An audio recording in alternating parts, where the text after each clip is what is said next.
know, over the past 18 seasons, I've done a lot of what we call catfish shows. That's where someone is defrauding someone, trying to get their money. They steal an identity, pretend to be that person, and then start getting money from people. When my guest today, Candice, emailed me, I thought, wow, this could be a first.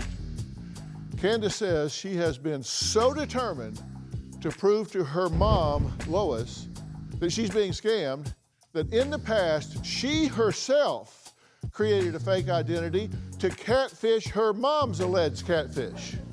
Now, Candice's aunt, LouAnn, says she has also tried to intervene, but despite her efforts, she says her older sister, Lois, ended her 37-year marriage and wiped out her entire retirement account for online love.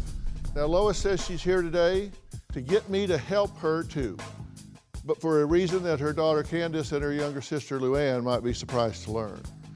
Before we hear from Lois, here's what Candice and LouAnn have to say. Take a look at this. My mom has become addicted to online romance scams. My sister Lois and her husband were married 37 years. Recently, they divorced. She had never been on social media, and at first I thought, oh, how cute, my mom's getting with the times. Boy, was I wrong. Over the past couple of years, it's just been one online scam after another. One of my mom's first loves was a general who was serving in Afghanistan. Apparently, the Afghanistan government was so grateful to the general for his service that they rewarded him with a suitcase full of gold, diamonds, and cash, in which he was going to send to my mother for safekeeping. The general told my sister that he loved her and he wanted to marry her. My sister was opening credit cards so that she could send the general money. I knew this was a total scam and I wanted to prove it to my mom. What I did was create a fake profile and I started to catfish the general himself. I spoke to the general for about 2 to 3 weeks and he's told my mother and I some of the exact same stories, sent us some of the exact same pictures. At first my mom believed that the general was a fake, but within a few days she was back to falling for his lies. Then there was a gentleman by the name of Fred Adler. Lois started taking payday loans so she could help Fred get out of Africa. Sure enough, like clockwork, Fred ended up missing his plane and the government refused to buy him a ticket back, so he was on his own. I called Fred and I told Fred I would pay for his flight for the next day, and he told me he had business to still take care of, and then he hung up on me. Last I knew, Fred was wandering the streets aimlessly in New York because he could not find a Bank of America. As of a few weeks ago, my mom's most recent guy is a gentleman by the name of Paul. Lois told me that he was in Africa collecting his uncle's inheritance. I said to my sister, and once again, this is a scam. She says no, she knows it's real.